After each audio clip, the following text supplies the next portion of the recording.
Day, the 24th of January 2024. This meeting is being broadcast live to our YouTube channel. Before we commence with today's formal business, could I ask everyone in the chamber to switch off or make silent their mobile phones, please?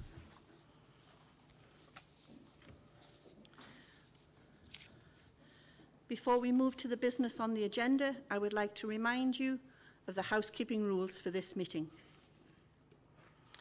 As in all of our previous council meetings, any request to speak must be made by using your voting handset. Once invited to speak, please stand up and face forward and switch on the closest microphone to you. If you encounter any problems with your voting handset, please raise your hand in the air and a member of the committee services will assist. I would like to extend a warm welcome to the members of the public attending the meeting. You're very welcome to attend and observe proceedings. However, I request politely that you do not disrupt this meeting.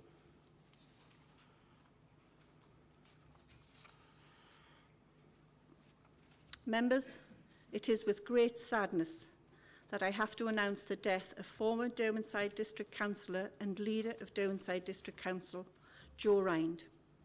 Joe was elected to represent the Dipton ward on Derwentshire District Council between 1987 until 1991.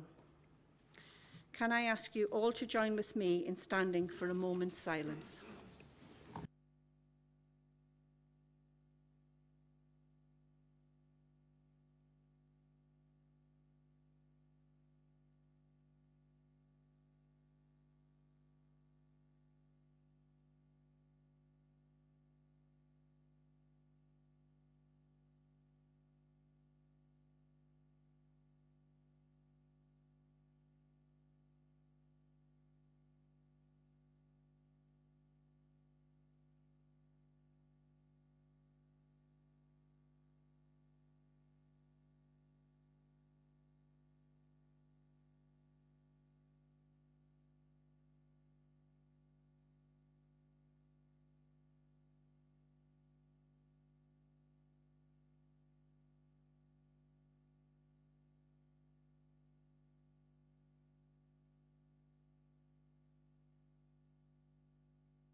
We move to item 1 to confirm the minutes of the meeting held on the 6th of December 2023.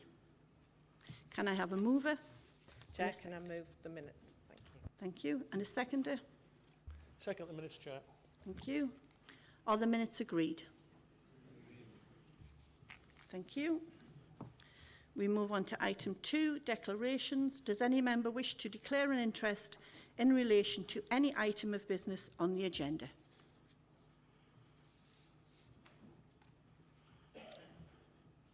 Thank you. We move on to item 3. Members, as always, can I ask and remind everyone that members, as always, can I ask and remind everyone that we are respectful to each other during the meetings. Robust debate is part of the democratic process, but I would ask members to respect the views of others and not to point fingers during debate. I would also remind members that it's not appropriate to shout at other councillors across the floor during debate. Please use the microphones when speaking. When points of order are raised, once a ruling has been made on advice from the Head of Legal and Democratic Services, it will not be revisited.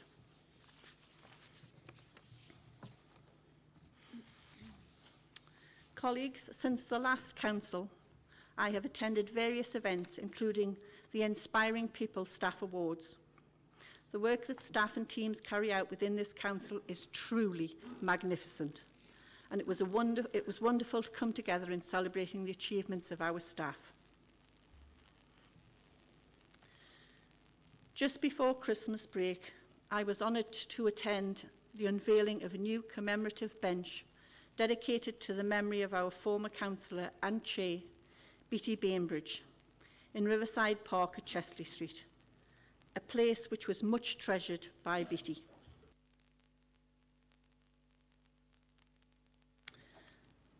As always, there has been a number of successes to announce since our last meeting. Durham City's new bus station has opened. It is located on the former bus station on North Road.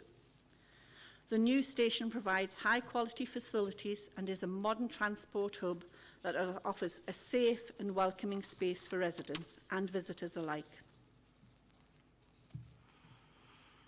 A programme of world-class events, skills development and community-led activities has received a £1.25 million Place Partnership Awards from the Arts Council through the National Lottery. The awards came about as a result of a bid on behalf of the consortium of the Council, the Culture Durham Partnership and Durham University to support the £7.2 million into the LIGHT programme, which begins in 2025. Carrying on with the good news, Ofsted inspectors have praised the work the Council does to prepare and support young people as they leave care and remarked that Durham is diligent in its effort to ensure that the care experience young people are given the opportunity to achieve their goals. Finally, colleagues, we will be aware the Family Hub staff, including DCC and health colleagues, were in the foyer prior to the meeting. Staff will also be available following the meeting. They are showcasing the support on offer from family hubs across County Durham. Credit card style cards with QR codes have been circulated around the chamber this morning, provide easy access to the website and to the Family Hub registration form. If you weren't able to visit colleagues before the meeting, then please drop in after the meeting. Also within the foyer is information about fly tipping. Staff are on hand to anyone who wants to chat. Thank you. We move on to item 4, the Leader's Report. Can I invite the Leader of the Council to present her report? Thank you, Chair, and welcome everyone to the first Council meeting of 2024.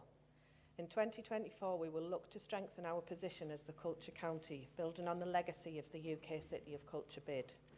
In early summer, the Story will open its door at Mount Oswald. This will be a world-class attraction which will bring together our archives and registrar services. At Locomotion in Shildon, a new exhibition space is set to open this spring. New Hall will create the largest collection of historic rail vehicles undercover on one site anywhere in the world. Major developments are also due to be completed at Raby Castle and Beamish Museum, and let's not forget that we will welcome back First Division County Cricket after a great season last year for Durham County Cricket team. In addition, our world-class festivals and events will continue to bring communities together and attract thousands of visitors into our towns and villages. From Bishop Auckland and Seaham Food Festivals to the musical extravaganza that is Brass, our festivals and events do more than just entertain.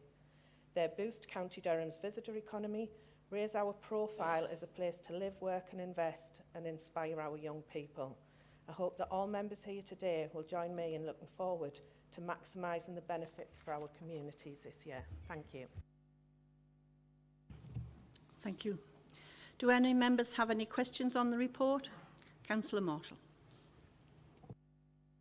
Thanks, Chair, and thanks to the Leader for the report. Could I just ask whether or not the Leader agrees, given the precarious financial position the Council finds itself in, that a full cost-benefit analysis is undertook at the earliest opportunity on the Art Gallery and Fancy Restaurant on the former DLI Museum, given the update on the Story in today's report, the 16 million costs and the 600 grand a year revenue stress it puts on an already strained Council budget?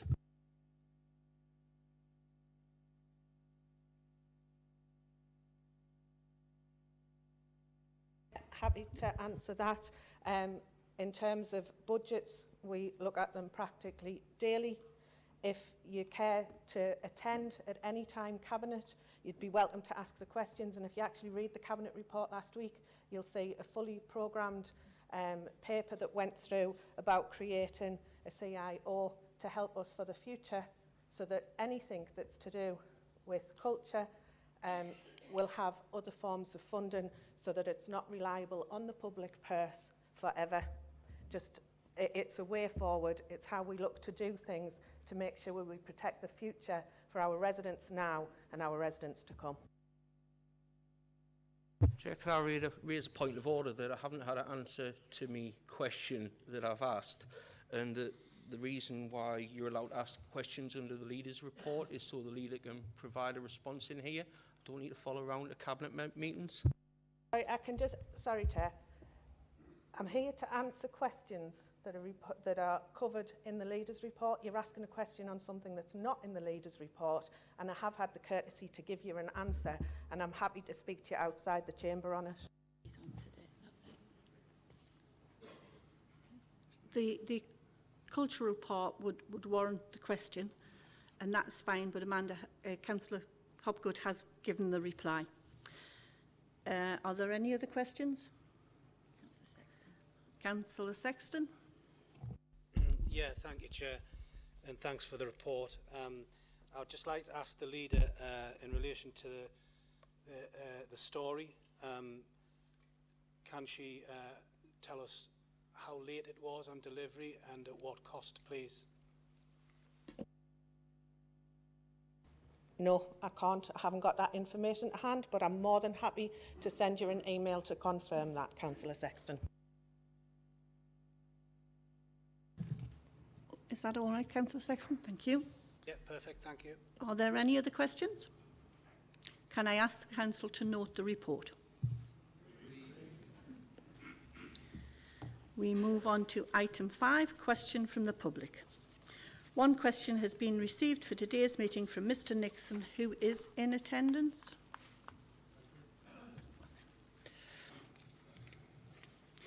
Thank you, Chair.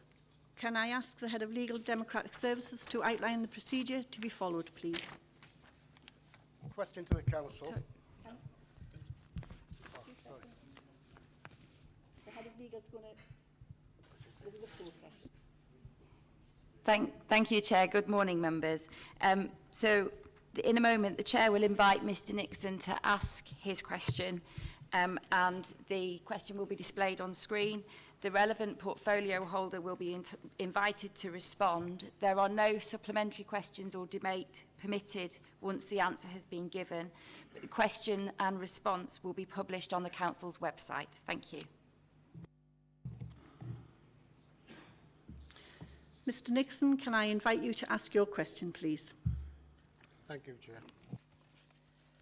Can the relevant portfolio holder or leader of the Council please explain how it is possible Stanley Civic Centre, which is a responsibility of Stanley Town Council, but owned by Durham County Council, has been allowed to deteriorate to such an extent by the Labour-run Town Council, which is required under its full repairing lease to ensure the property is kept in good condition? Thank you.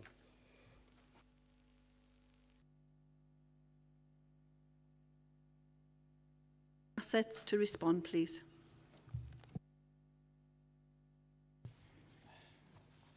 Thank you, Chair. Can I thank Mr. Nixon for his question? I was asked in October 2021 by the then Stanley Town Town Clerk to visit the Civic Centre to discuss any help I, as assets is in my portfolio, could give the Town Council to put the problems right that the building had. When I was there, I discovered a hole in the roof, leaking water onto the staging area, and that the 3 boilers heating the building were broken. I clarified that in accordance with their lease agreement, it was the responsibility of the Town Council to uphold the maintenance of the building. The Town Council, in years previously, had engaged a consultant at the cost of in excess of £30,000 to advise them on how to take forward the building and its responsibilities to provide cultural and statutory duties for its residents. Despite this significant financial burden imposed on the residents of Stanley, the Town Council chose to disregard this valuable advice provided to them. Stanley Town Council had a precept in 23-24 of £818,000. And since they have taken over the building, they have received £7.8 million in public money. Officers from Durham County Council's asset departments have conducted a comprehensive survey of the building following the departure of the Town Council in February 23, which has demonstrated there are hundreds of thousands of pounds worth of repairs required to bring the building up to a suitable standard, all of which comes under the responsibility of the Town Council. I am at loss to understand that the Town Council, the size of Stanley, has not been able to deal with its obligations to maintain the building to an adequate standard. I do wonder if the fact that this Labour-run Town Council have had 10 town clerks and 5 deputy town clerks in the 10 years plus that they have been created may have something to do with their complete failures. Stanley Town Council has recently enlisted the services of solicitors to handle their responsibilities. Ongoing discussions between the County Council and the Town Council are taking place regarding the condition of the Civic Hall. The Town Council's repairing obligations is outlined in the lease and the subsequent steps to be taken. I sincerely feel sorry for Mr Nixon and all the residents of Stanley being so let down by the clearly inept and incompetent Labour administration running Stanley Town Council. Thank you, Chair. Thank you. That concludes the public questions for today's meeting. Can I thank Mr Nixon for submitting his question and for attending the meeting. The response to the question will be posted on the Council website following the meeting. We move on to item 6, petitions. There are no petitions for today's meeting. We move on to item 7, report from the Cabinet. Can I ask the Leader of the Council to present the report? Thank you, Chair. Can I move the report as tabled in the papers? Thank you. No questions have been received in respect of the report. Can I ask the Council to note the report?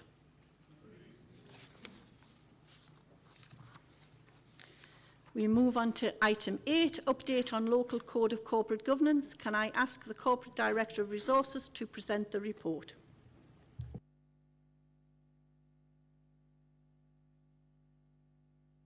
Thank you, Chair, and good morning, members. This report provides the Council with a copy of the updated Local Code of Corporate Governance as approved by the Audit Committee on the 27th of November last year. The Local Code of Corporate Governance sets out how the Council fulfils the requirements of the Delivering Good Governance in Local Government framework and how it discharges its statutory responsibilities with regards to ensuring it has in place proper arrangements for the governance of its affairs. This report and the underpinning policies and strategies and the arrangement it refers to are reviewed on an annual basis by our external auditors as part of the review of the annual governance statement. The updated code is attached at Appendix 2 to the report and is structured around the key governance principles of behaving with integrity, demonstrating strong commitment to ethical values and respecting the rule of law, acting in the public interest, defining and delivering outcomes, ensuring openness and comprehensive stakeholder engagement, managing risks and performance, and ensuring we have capacity, capability and leadership to deliver. There have been no significant amendments to the statutory or best practice guidance that needs to be addressed as part of the annual review, and the amendments to the code are largely superficial this year to bring it up to date in terms of linkages to new policies and strategies that the Council has adopted. All of the amendments were reviewed by the Audit Committee before approval in November of last year. The recommendations which are for Council to receive the report and the updated Local Code of Corporate Governance are set out in paragraph 5, Chair. Thank you. Thank you. Can I invite the Cabinet Portfolio Holder and Deputy Leader of the Council to speak on the report? Thank you, Chair. I'd like to thank the officers for bringing this report forward and also members of the Audit Committee for their oversight and review of the updated Code of Corporate Governance. This is an important document which sets out how we as a Council comply with the principles of good governance, how we organise our decision-making and processes to ensure that we act in the public interest at all times, how we ensure that our decision-making is underpinned by robust risk assessment, and how we ensure that decision-making is transparent and accountable. It is a statutory requirement for the Council to adopt one and for it to be reviewed and kept up to date on an annual basis. This report therefore helps maintain our compliance with those statutory requirements, which is something that our external auditors review on an annual basis.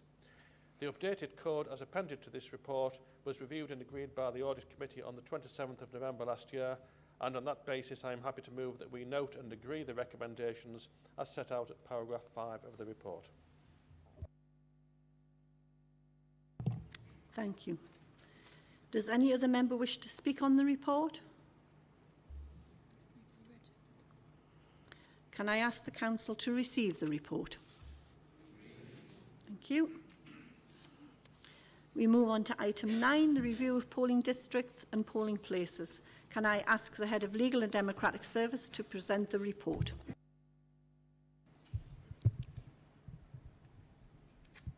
Thank you, Chair.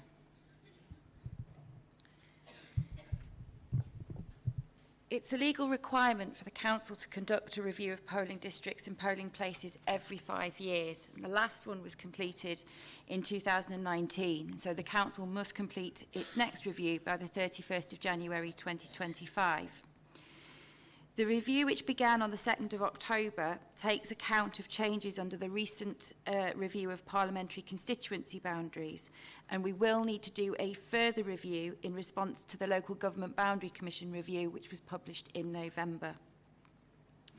The returning officer is required to comment on existing polling stations and arrangements for new ones, bearing in mind his role to ensure that the election is administered effectively.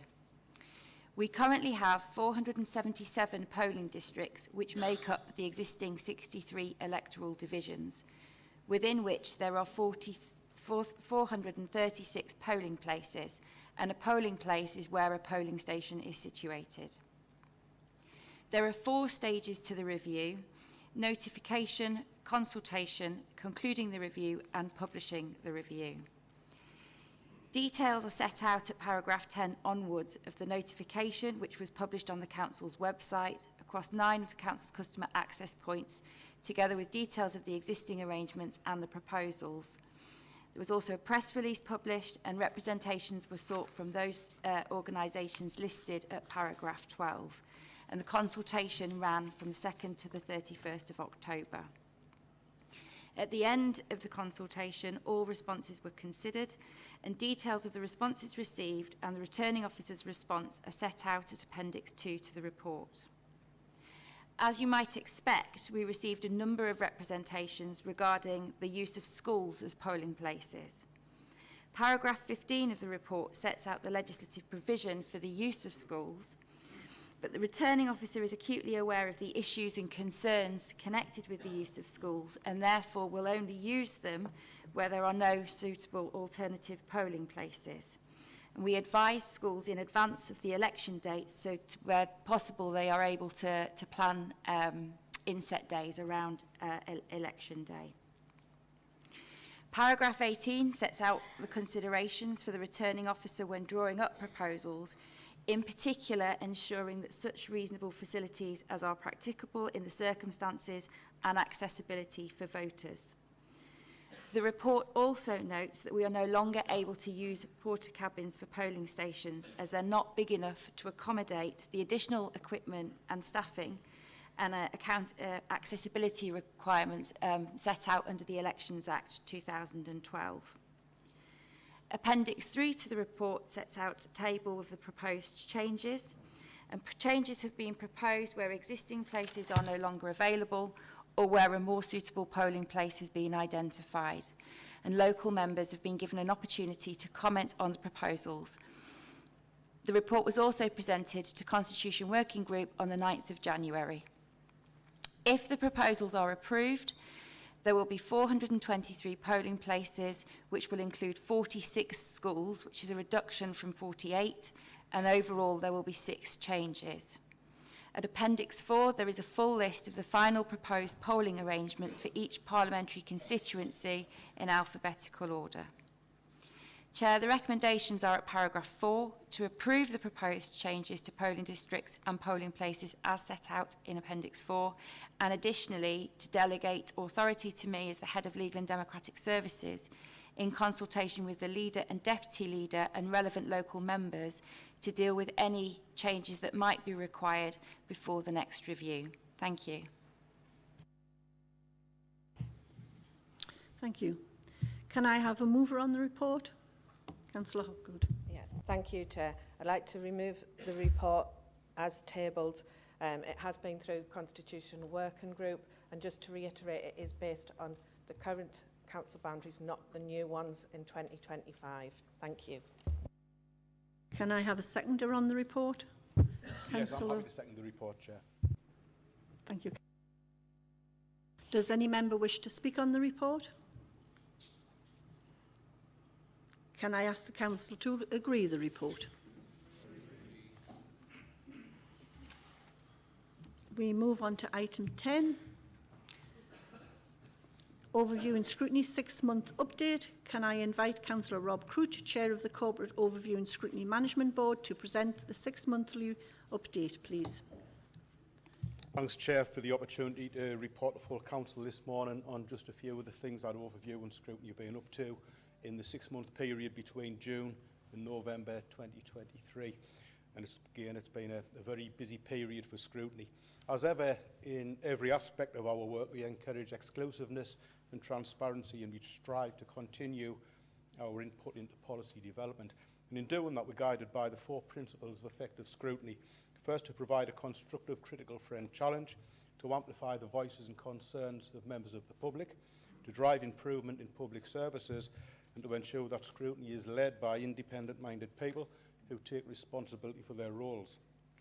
To demonstrate the progress we've made over the past 6 months, Chair, I'd like to give just a brief example from the board and each of the thematic committees on some of the work we've covered over that 6-month period. The Corporate Overview and Scrutiny Management Board has again contributed to the budget process through close scrutiny of MTFP 14, and we met just yesterday to consider and comment on the latest MTFP update report as received by Cabinet in January. Members of the board have also scrutinised the Council's proposals as part of the Community Engagement Review, and in particular the roles of area action partnerships and potential changes to their governance arrangements under any revised model. The Adults Wellbeing and Health Committee, led by Councillor Veronica Andrews, has examined proposals for the North East and North Cumbria Integrated Care Board and its forward plan, as well as the outcomes of recent CQC inspections into Tuve and CDDFT. That's the Tees Eskin, Weir Valley and the County Durham and Darlington NHS Foundation Trusts. The Children and Young People Scrutiny Committee, chaired by Councillor Anne Reid, welcomed the opportunity to comment on the Council's Home to School Transport Services consultation. The response to the proposals put forward following consultation raised a number of issues which were subsequently debated in both the Management Board and again here in full Council. Members of the committee have asked for further reports back to committee on some outstanding home to school transport issues.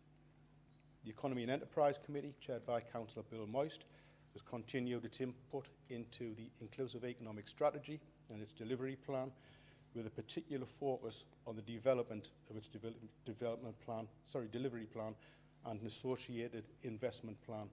And the committee continues to monitor progress on some of the Council's major projects, including the Leisure Transformation Strategy and master plans for settlements across the county. The Environment and Sustainable Communities Committee, chaired by Councillor Bev Coult, has built on previous work in respect of the Council's declaration of an ecological emergency by scrutinising the Ecological Emergency Action Plan, including actions planned and delivered against key action plan themes. The Safer and Stronger Communities Committee, chaired by Phil Heaviside, has examined the Safe Durham Partnership's statutory duties regarding counter-terrorism. Members noted the Channel Initiative, which adopts a multi-agency approach to identifying and supporting individuals who may be at risk of being drawn into terrorism.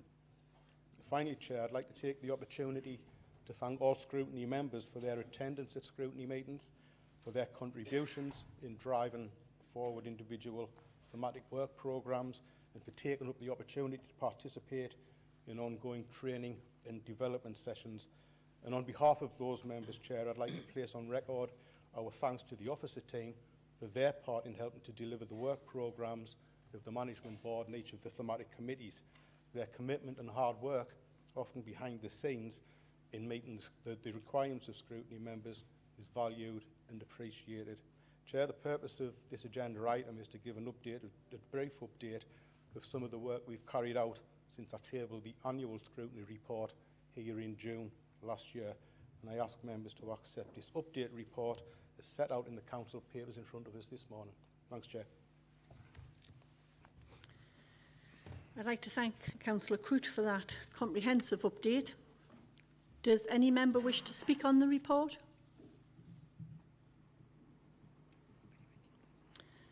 No. Can I ask the council to note the report? Thank you.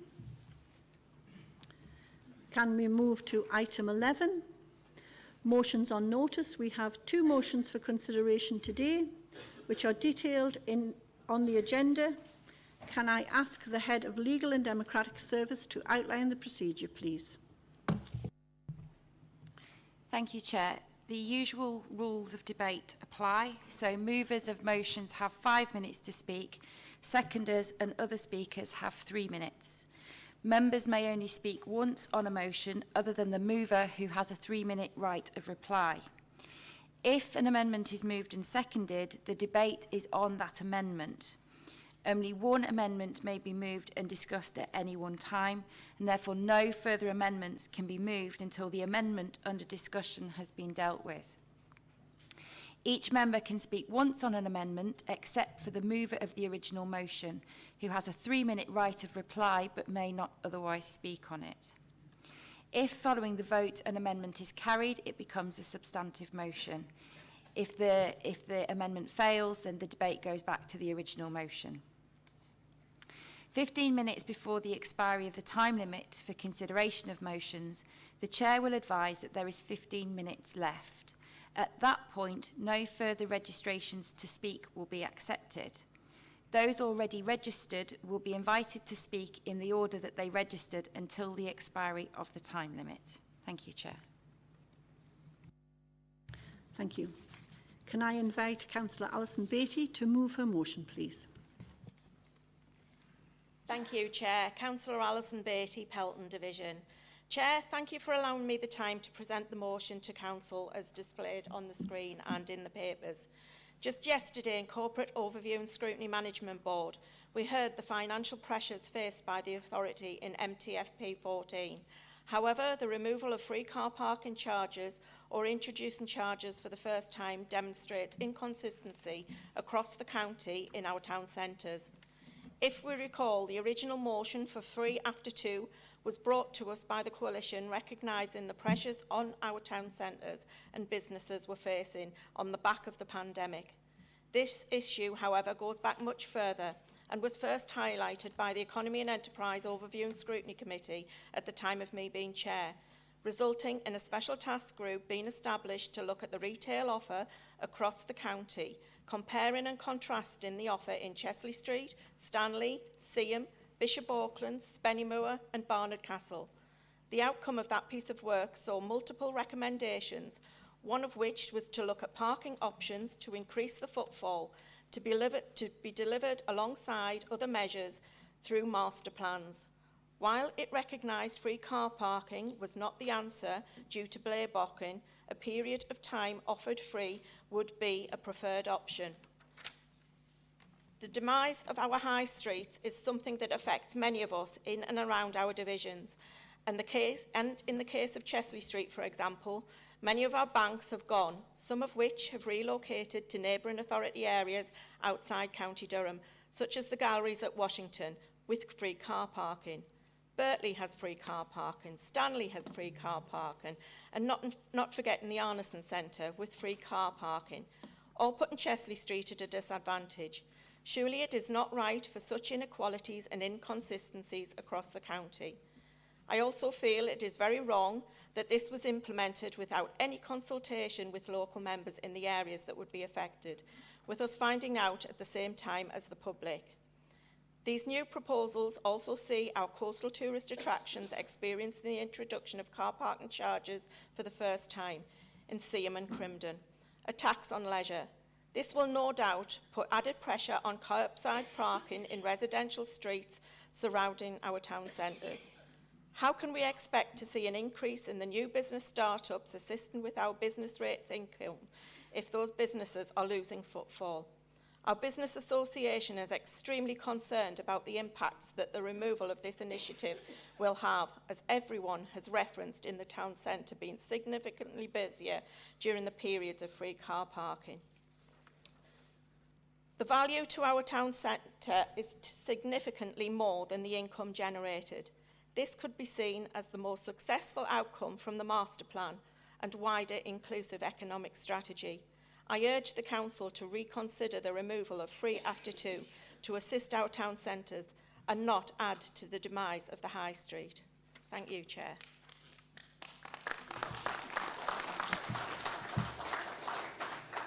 Thank you, Councillor. The motion will require a seconder.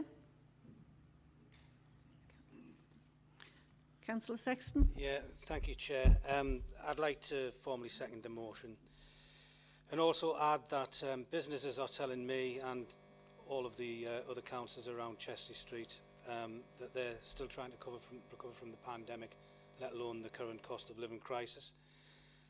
Councils across the country appear to be doing as much as they can to support their towns and villages, whereas this decision has an appearance that we want to penny pinch the pockets of hard-up residents at the cost of the high street businesses and to the detriment of our town centres. Residents are extremely confused as to why some areas have to pay parking whilst others have had free parking for years.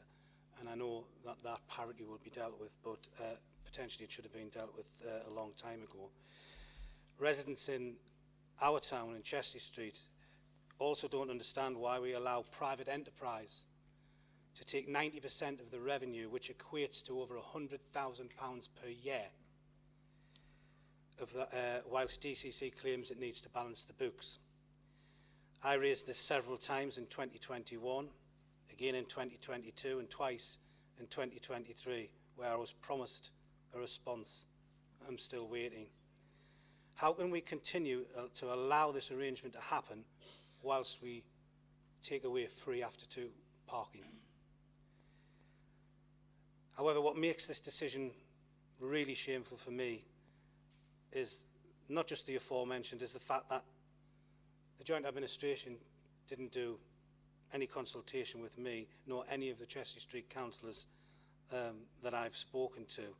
And we all found out through Facebook and residents and businesses ringing us up, which put us in a very, very difficult position, as I'm sure you can imagine. Deliver on what we all promised, support our towns and villages, you know, and liaise with elected members on this. We can all agree to disagree as long as we're included. Please support this motion and reconsider this decision on free after 2. And Chair, could I ask for a name vote, please? Thank you. Thank you. Does any member wish to speak on the motion? Oh.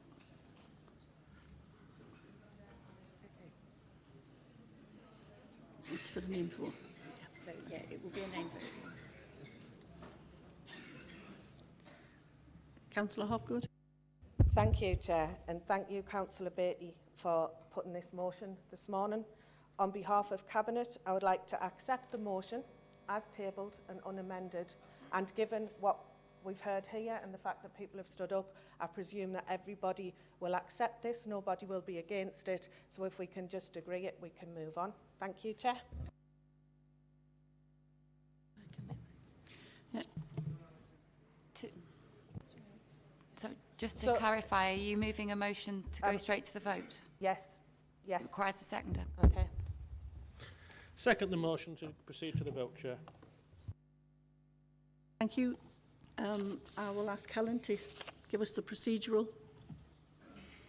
So we've had what's called a closure motion to put the question to a vote, which has been seconded. So it's for the Chair to determine whether the item has been sufficiently discussed And if so, the Chair will put that procedural motion to the vote. So we would be voting on Councillor Hopgood's motion. If that's passed, then Councillor Beattie would be given the right of reply before we vote on the motion that she tabled. Thank you. Nobody registered to speak. We have no one registered to speak. I am assuming no member then is against the motion. Can we vote on the motion that Amanda's put forward?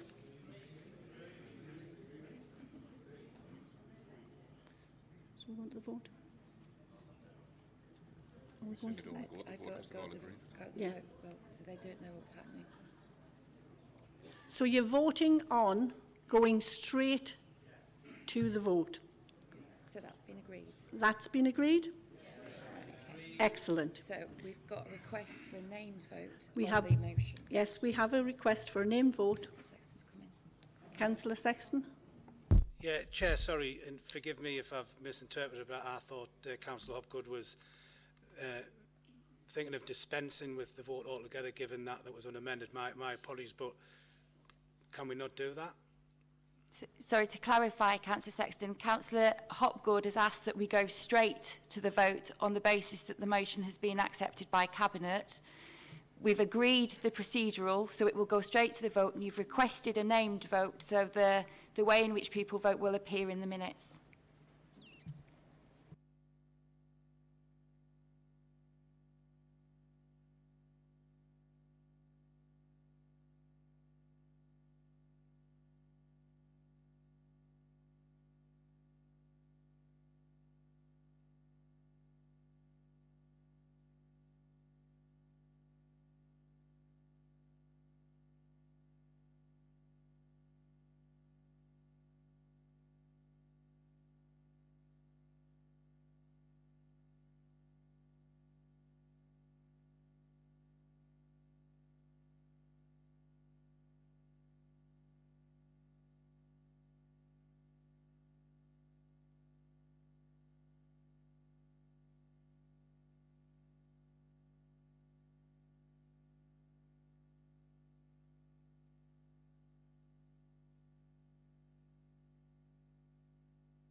So that buzzer indicates the vote is open. If you're voting in favour of Councillor Beattie's motion, it's 1, 2 against and 3 to abstain. If you press the wrong button, pressing the right one corrects your vote.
Councillors, We're closing the vote.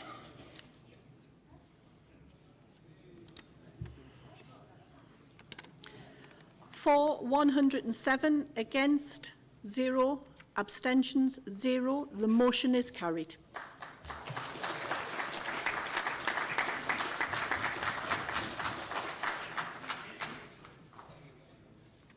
Councillor Kevin Shaw, can you move your motion, please? Thank you, Chair. Just to provide some context and background to this motion, I wrote to the leader on behalf of the Labour Group on the 14th of December, asking that the Coalition take immediate action by seeking a judicial review to seek reimbursement from government to recover the costs spent on refused levelling up bids. Unfortunately, we haven't received a response. County Durham Labour still clearly shares the belief that the process was unfair and that the people of County Durham should not be expected to foot the bill for government incompetence. Just to recap, at November's full council meeting, I requested updates on round 3 levelling up bids for County Durham and the total costs for Durham County Council in preparing rounds 1, 2 and 3 bids. The leader's response was all 5 remaining bids in round 3 were unsuccessful, and council spent £1.2 million in preparing those bids. Further to this, the leader expanded and stated government disclosed it changed the rules regarding the awarding of funding for round 2 after bids were submitted. The change ruled out the authority from being successful in round 2 if they'd been successful in round 1, regardless of the scale of need. As a result, the leader stated that Durham County Council wrote to government requesting reimbursement of costs. Its response was to resubmit bids for round 3. And the leader further explained, following the announcement of successful round 3 bids, once again after the event, we discovered criteria being changed yet again without anyone's knowledge. This time, County Durham had been removed as a priority 1 status area, reducing the likelihood of any success. The leader further explained that as a result of being made aware of this and there being no more bidding rounds, another letter was sent to government requesting full reimbursement of council's costs. County Durham Labour share all of the concerns. Having considered the leader's intention to request full reimbursement of costs, we have no reason to believe this will be successful and the County Council will be similarly ignored in this request. Can the leader, if she's responded to this motion, provide the Council with any progress made since then? We're of the view that the only way we can effectively hold the government to account and to successfully recover costs incurred in drawing up the bids for rounds 2 and 3 is via direct challenge to government, exposing the process for the unfair charade it was. So that's the purpose of this motion, Chair, to call on Cabinet to consider seeking a judicial review of the process of how bids were determined by government in rounds 2 and 3, and I ask that all members support this motion, which is merely seeking to protect the Council's interests. Thank you, Chair.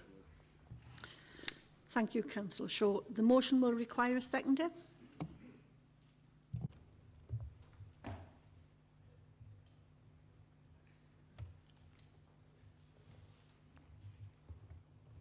Thank you, Chair. I rise just to second this motion. I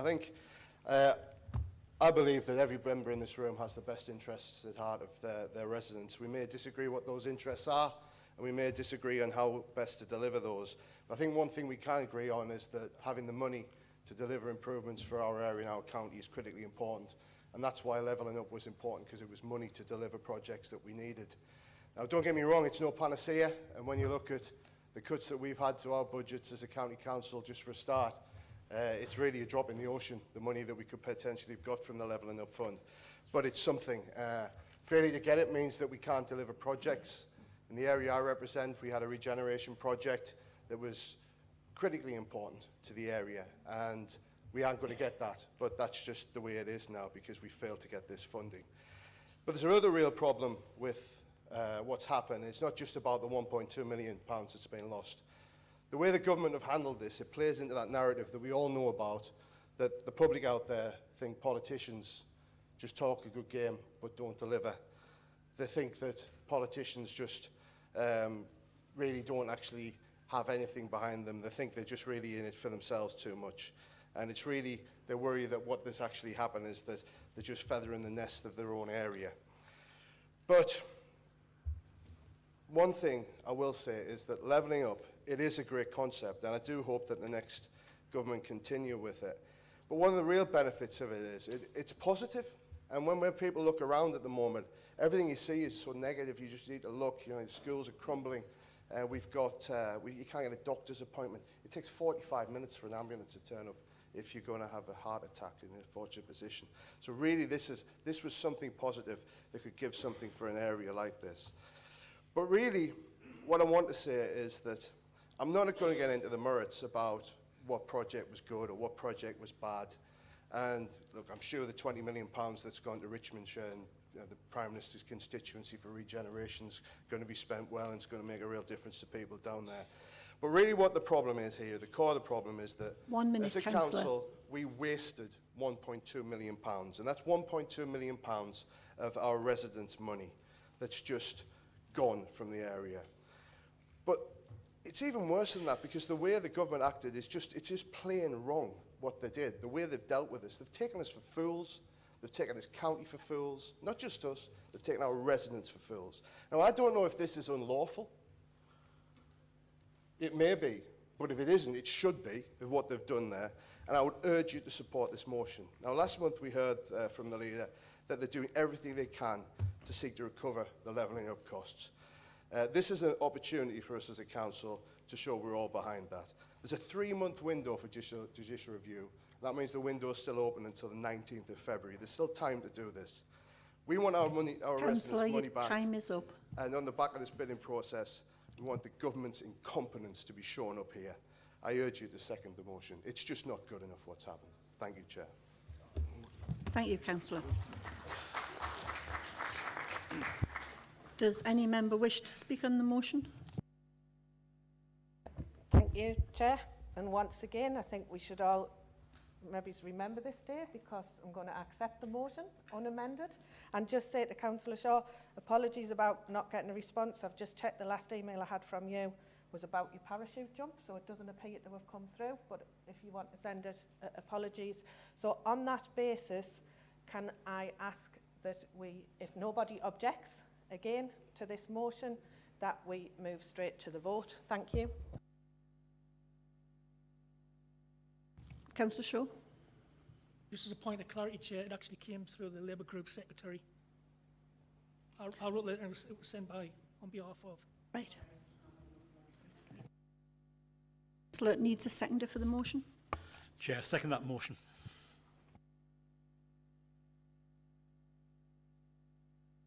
Sorry, again, there is no one registered to speak. Shall we go to the vote?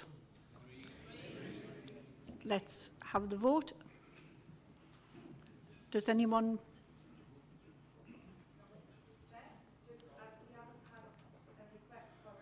Recorded vote, can we just agree verbally to it, just to save some time, please?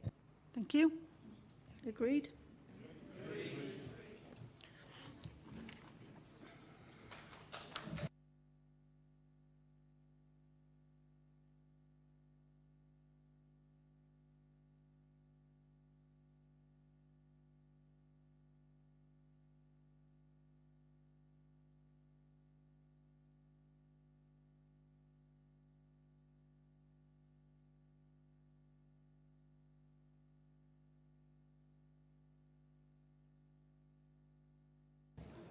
Councillors? Councillors, that motion was agreed, so we will move on to item 12. We have received one question for today's meeting from Councillor Alex Watson. The question will be displayed on the screen. Can I invite Councillor Watson to ask his question, please? Thank you, Chair. Given the indiscriminate violence in Israel, in particular Gaza, which is affecting civilians on both sides, resulting in the loss of innocent lives, will the Cabinet portfolio holder for equality and inclusion which include humanitarian support, right to the government to voice concern and call for an immediate end to hostilities through a call for a ceasefire, which is affecting civilians on both sides, resulting in the loss of innocent lives. I believe that Durham County Council have a moral responsibility to voice concern and call for an end to hostilities.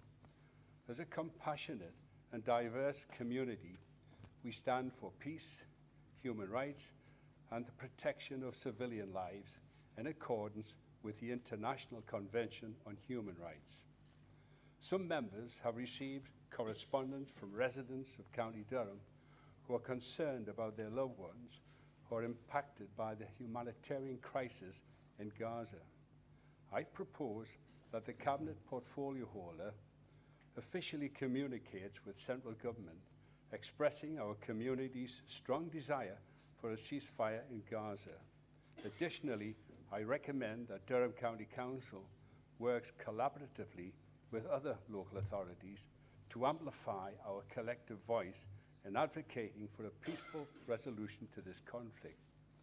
I understand the complexity of international conflicts, but it is essential that we as a community and local authority take a stand against violence and advocate for a diplomatic resolution to protect human lives and foster a safer world. Thank you for your attention to this matter. I trust that Durham County Council will join with other compassionate communities in urging for an immediate ceasefire in Gaza.